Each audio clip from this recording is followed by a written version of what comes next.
நம்ம கட்டியாவாதி தஹிட்டிக்காய் தான் செய்யப்போம். அதுக்கு ஃபஸ்ட்டு நம்ம சப்பாத்தி போட்டுக்கலாம். இப்போ அதுக்கு ஃபஸ்ட்டு நம்ம 2 cups ஆஃப் ஃப்ளவர் சேர்த்துக்கிட்டு அதில் கொஞ்சோண்டு உப்பு சேர்த்துக்கணும். பிங்க் ஆஃப் சால்ட்டு 4 cupsக்கு நம்ம இவ்வளோ சால்ட் எடுத்துக்கலாம். 2 cupsக்கு இவ்வளோ சால்ட் போதும். அதில் இப்போ ஒரு கிளாஸ் தண்ணி ஊற்றிக்கலாம். கொஞ்சம் கொஞ்சமாக ஊற்றி மிக்ஸ் பண்ணிக்கலாம்.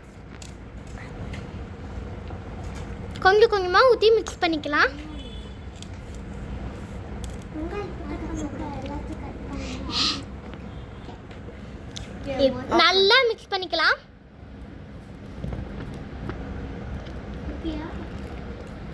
நல்லா மிக்ஸ் பண்ணிட்டு அதில் கொஞ்சோண்டு ஆயில் சேர்த்துக்கணும். நல்லா இந்த கன்சிஸ்டன்சிக்கு வந்த உடனே தேவையான அளவுக்கு எண்ணெய் சேர்த்துக்கலாம். அதை நல்லா மிக்ஸ் பண்ணிட்டு அதை கொஞ்சம் நேரம் ஊற வச்சிடலாம்.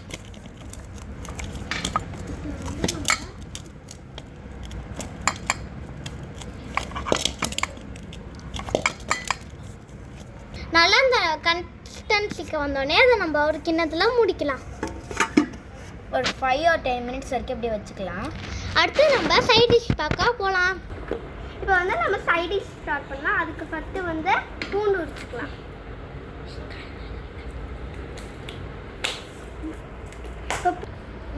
இப்போ வந்து நம்ம பூண்டு உரிச்சாச்சு.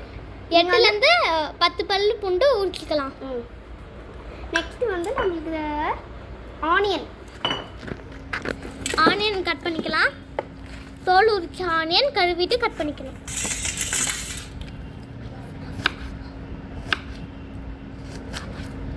நம்ம சொல்லியிருந்தாலும் போன வீடியோவில் நம்மளாக தான் அடுத்த வீடியோ பண்ணணுன்ட்டு அதே மாதிரி நாங்களாக தான் பண்ணுறோம். கொஞ்சம் வெங்காயம்லாம் வெட்டும் போது பேரண்ட்ஸோட ஹெல்ப்போடு பண்ணுங்கள். எங்களை மாதிரி பண்ணாதீங்க. கொஞ்சம் குட்டி குட்டியாக வேணும். நல்லா பொடி பொடியாக நறுக்கிக்கலாம். அடுத்து அது தனியாக ஒரு தட்டில் எடுத்து வச்சுக்கலாம்.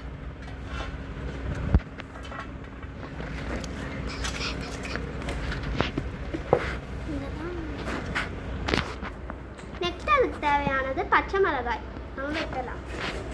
அதில் ஒரு 2லேருந்து 4 பச்சை மிளகாய் கட் பண்ணிக்கலாம்.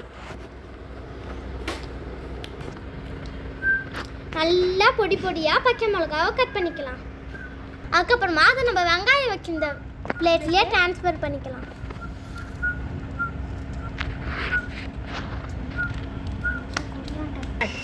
இந்த சைட் டிஷ்க்கு தேவையான ஸ்பைசஸ் என்னன்னா கடுகு, சீரகம் பவுடர், அப்புறம் வீட்டில் அரைச்ச மிளகாத்தூள், கடையில் வாங்கின மிளகாத்தூள் மிக்சிங்.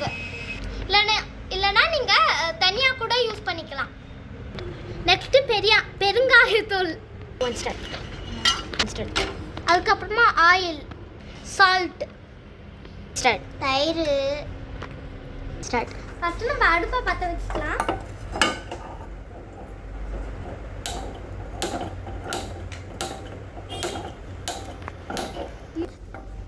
அடுப்பை பற்ற வச்சுக்கிட்டு அது மேலே பேன் வச்சுக்கலாம். அதுக்கப்புறமா கொஞ்சோண்டு ஆயில், தேவையான அளவுக்கு ஆயில் சேர்த்துக்கலாம்.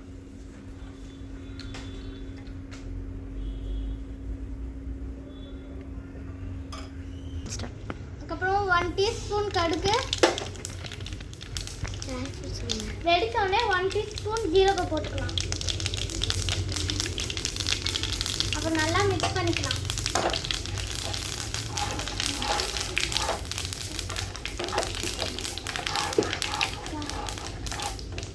அதுக்கப்புறம் வெங்காயம் போட்டுக்கலாம்.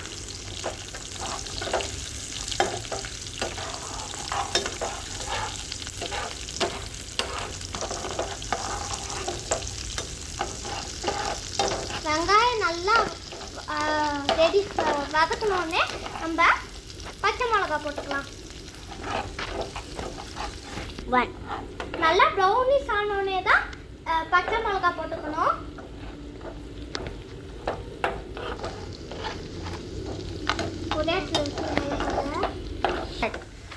வெங்காயம் நல்லா வதக்குற வரைக்கும் நம்ம மசாலா ரெடி பண்ணிக்கலாம். அந்த மசாலா செய்ய போகிறது யாருன்னு வச்சுக்கோங்க. என் தங்கச்சி தான் செய்ய போகிறா. இது வந்து என் ஃப்ரெண்டு, இவளோட கூட தான் நானும் செய்ய போகிறேன். இவ பேர் வந்து தனிக்ஷா. ஓகே, இப்போ வந்து நம்ம வந்து 10 பூண்டு பல் போட்டுக்கலாம். அம்மிலையும் நீங்கள் அரைச்சிக்கலாம், இல்லைன்னா மிக்சிலையும் அரைச்சிக்கலாம். தேவையான அளவுக்கு மிளகாத்தூள் போட்டுக்கலாம். இப்போ வந்து நம்ம இதை அரைச்சிக்கலாம்.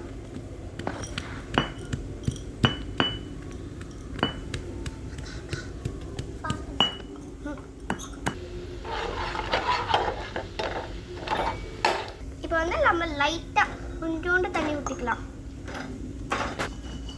அப்போதான் அது ஒரு லிக்யூட் கன்சிஸ்டன்சிக்கு வரும், நம்ம போகிறதுக்கும் ஈஸியாக இருக்கும். நல்லா வெங்காயம் இந்த மாதிரி கோல்டன் ப்ரௌனுக்கு ஆகினதுக்கு அப்புறமா நம்ம பச்சை மிளகாய் போட்டுக்கலாம். தேவையான அளவுக்கு பச்சை மிளகாய் போட்டால் போதும். இப்போ நல்லா அதையும் கிண்டி விட்டுக்கலாம். இது வெந்தோடனே இந்த பூண்டு பேஸ்ட் நம்ம இதில் ஆட் பண்ணிக்கலாம்.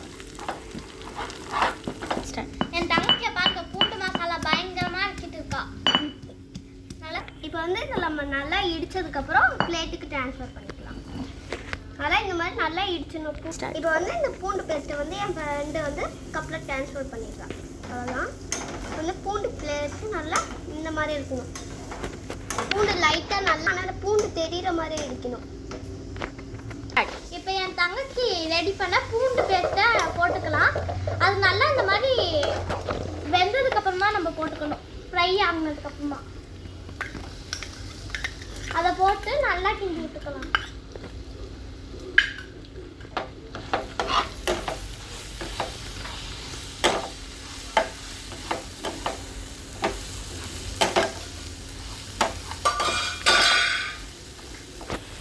அதில் லைட்டாக தண்ணி சேர்த்துக்கலாம்.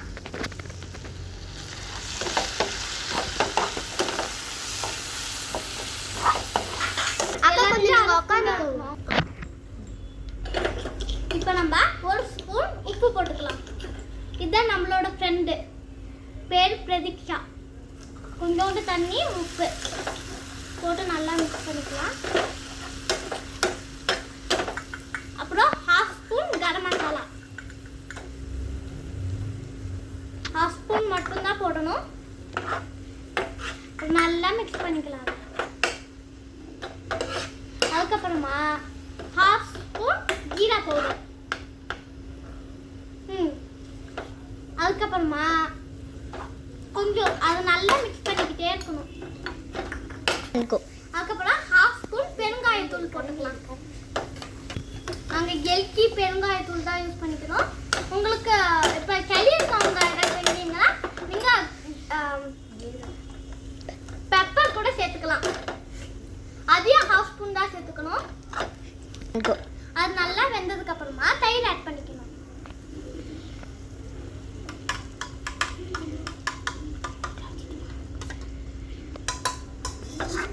இப்போ தயிரோட கலர் பார்க்கலாமா?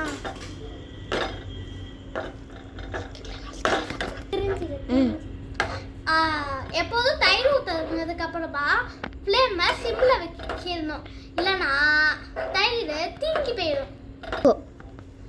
இப்போ நம்ம வந்து நல்லா 1/2 லிட்டர் தயிர் போட்டுக்கிட்டோம்.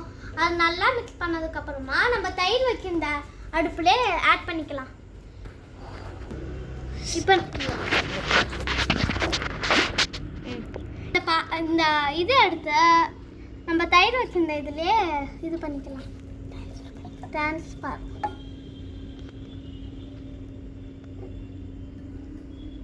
அது திரும்பி வீடியோனா இல்லை ஒரு ஷாப்பில் வந்து எரிஸ் டெக்ஸப்பா நம்மளோட ஃபைனல் டெக்ஸப்பா நம்மளோட சொல்லுங்க புதினா போட்டாச்சு. புதினா போட்டாச்சா? காத்தியா தாஹி டிக்காரி ரெடி. புதினா போட்டாச்சு கிடையாது. சொல்லுங்க. காத்தியா தாஹி டிக்காரி. தப்பு. காத்தியா தாஹி டிக்காரி. காத்தியா தாஹி டிக்காரி. சரியான ஹிந்தி பேரா வைக்கிறாங்க. டேஸ்ட் இதை நம்ம ஊரில் செஞ்சால் வீட்டில் தயிர் பச்சடி, ஹோட்டலில் raita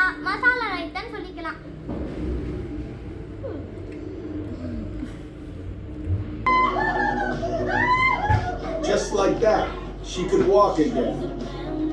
So today, Davy returns to high school. சொன்னாங்க அப்பா எப்படிப்பா இருக்கு?